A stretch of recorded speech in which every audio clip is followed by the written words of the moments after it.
Did you put snacks in here? Yeah. You guys want to get out here and do something? Hit it hard.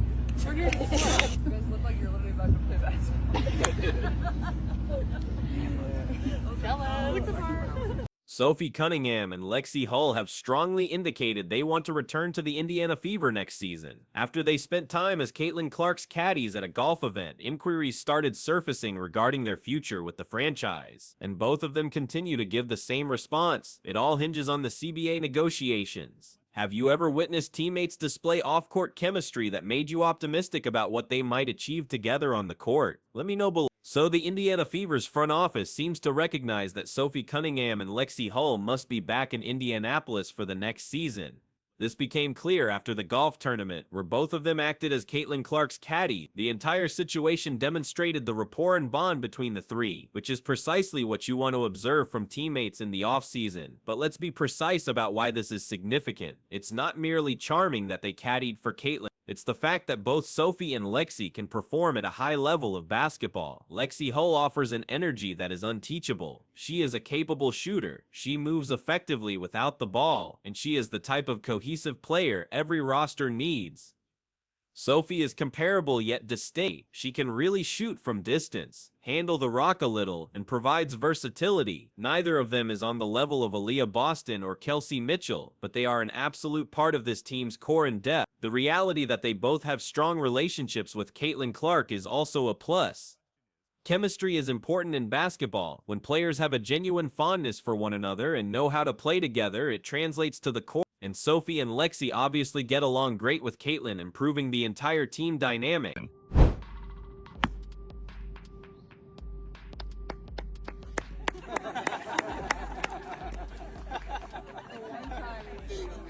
What's also important to note is that both Sophie and Lexie are aware of how much their connection with Caitlin benefits them. Playing alongside one of the biggest stars in women's basketball boosts everyone's profile. Sophie in particular has gained from the notice that comes from being Caitlin's teammate. She's astute enough to see that and grasp the importance of remaining in Indianapolis. Sophie is repeatedly asked about her future with the Fever, and she provides the same answer. At the golf outing, she was asked about Caitlin and stated she makes everyone around her better, that she's a once-in-a-generation talent and all can see it. Then Sophie noted that based on the CBA and what happens, she hopes they're all back together. She also said that while people see Caitlin in a serious way, the team sees her goofy side. That depending on the CBA line has become Sophie's standard reply. She isn't commenting on whether she personally desires to be back with the Fever. She is basing it all on whether a season will even happen. This is a smart move, as CBA talks are complex, and no one is certain how they will be resolved. Sophie did another interview discussing what the Fever lacked last season, and her response was simply health. Had the team been healthy, she believes they could have won the title. This is likely accurate. The Fever battled injuries all season long, which clearly impacted their play. When the team was healthy and performing well, they appeared to be legitimate title contenders. When questioned directly on the probability of returning to the Fever next year, Sophie replied that everyone is staying in contact, but there is little to discuss until a CBA is in place.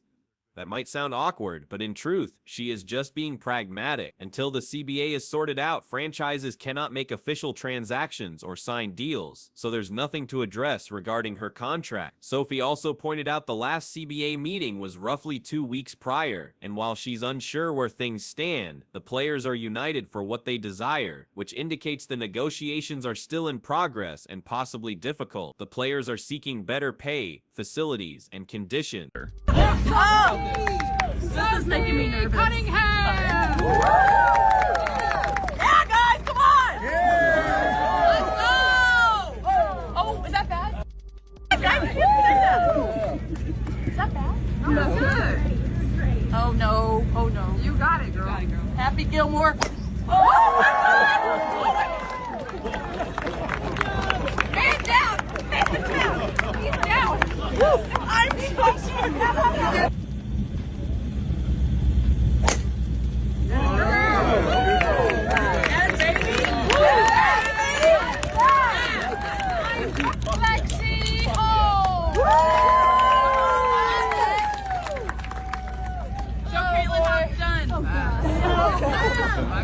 Don't hit me one, Lexie. I'll try not to, thank you. Don't break my driver now. Yep. Support.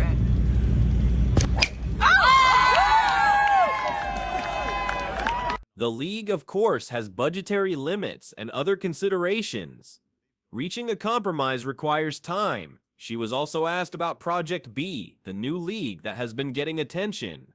Sophie remarked that if people offer you multi-million-dollar contracts, why would you not entertain it? This is a logical standpoint. Athletes have short careers. They must optimize their income while they can. If a different league presents more money, you can't fault anyone for hearing the pitch. However, here is the issue. Project B appears to be targeting players nearer the end of their careers, looking for a final payday before retiring. It is pushing back against Saudi-backed leagues that have been luring away talent. Caitlin Clark joining Project B would be a total shock, considering her current financial status and career stage. She has no need for Project B. She's earning substantial money via endorsements, and her WNBA deal will only improve. Then you have Unrivaled, which looks to be for younger rising players coming out of college who are seeking more competition and pay. That league has inked several big names and appears to have legitimate momentum. But once more, this is all occurring as CBA talks are underway, which adds layers of complexity. The fact that certain players in executive positions are also playing for or connected with these other leagues makes the CBA talks even messier. There are competing interests everywhere. Everyone is attempting to optimize their personal situation while also bargaining for the collective welfare of all WNBA players. It's a complicated matter. Let's not be dense. The Fever front office realizes the Caddy connection belongs back in Indianapolis next season. There's a lot of pomp and circumstance around Sophie Cunningham and Lexie Hull serving as Caitlin Clark's caddies during that golf event. It shows you the rapport, the chemistry, not to mention that those two can play, right? Lexie Hull has that energy you just can't teach, can shoot the ball, moves without the ball, a glue type of player. Same thing with Sophie in a sense, just in a different way. How much their association with Caitlin Clark helps them as well. So assuming all things get worked out the way one could see things getting worked out based on the past, both Sophie Cunningham and Lexie Hull will be back. Is likely a positive indicator. When two sides are complaining loudly in the press, it often means talks are not proceeding well.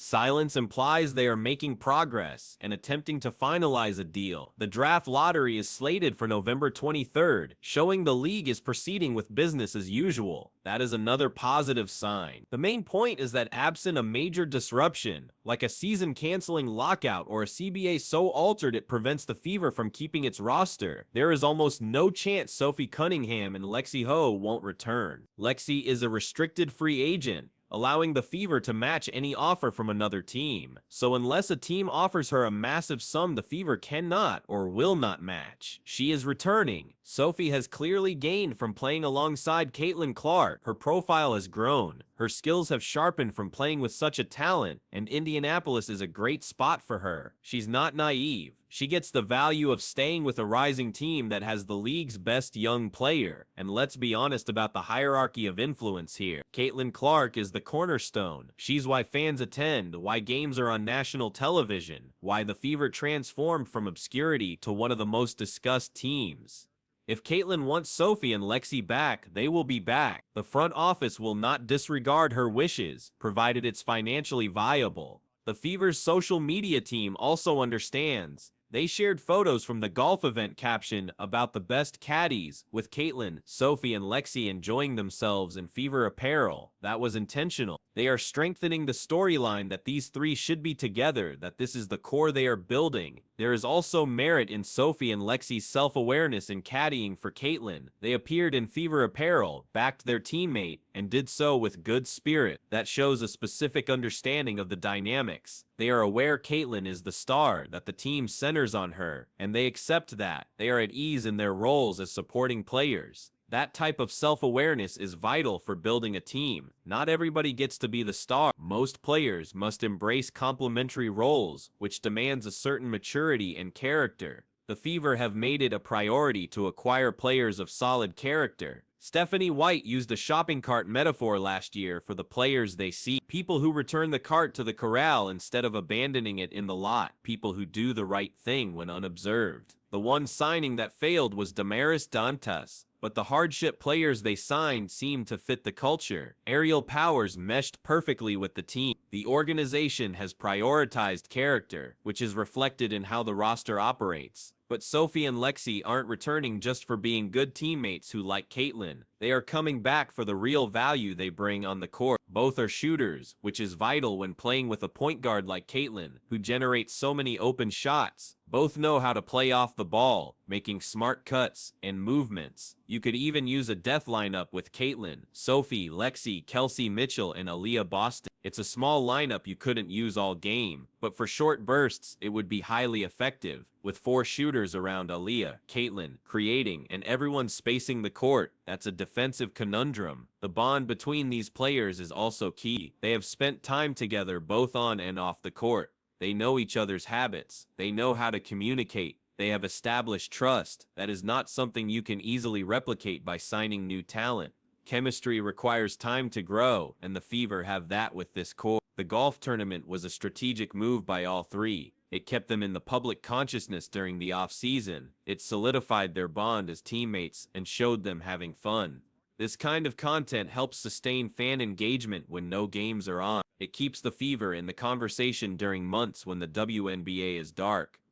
The fact that thousands of fans came to watch Caitlin play golf, many in Fever jerseys, demonstrates the interest in this team. People are engaged. They want to see this core group return next season fully healthy. They want to see what this team can accomplish when not plagued by constant injuries. Sophie and Lexie know that being on this team is important for their careers. They get to play with a world-class talent. They receive national TV coverage. They can contend for titles, and they receive the financial perks that come with a popular, successful team. Endorsement deals, social media influence, all that stems from being tied to a winning franchise and a star player. The Fever front office knows all this as well. They will not disrupt a positive situation by letting Sophie or Lexie leave over solvable contract disputes. They recognize what they have. They know the bond is authentic, and they know this core can win if it avoids injury. Retaining everyone should be the main goal, and all signs point to that being the outcome. The lone variable is the CBA. If talks break down and a lockout occurs, all bets are off. If the new CBA structure makes it financially impossible to keep everyone, that is a real issue. But assuming a deal is reached and the framework is close to what's current, Sophie and Lexie will be back in Indianapolis in Fever uniforms next season. So Sophie Cunningham and Lexie Hull are almost certainly returning to play with Caitlin Clark and the Indiana Fever. The chemistry is present, value is present, and all parties involved want it to occur. The only uncertainty is if the CBA negotiations disrupt everything. For updates on the Fever's off-season, hit the like button and subscribe.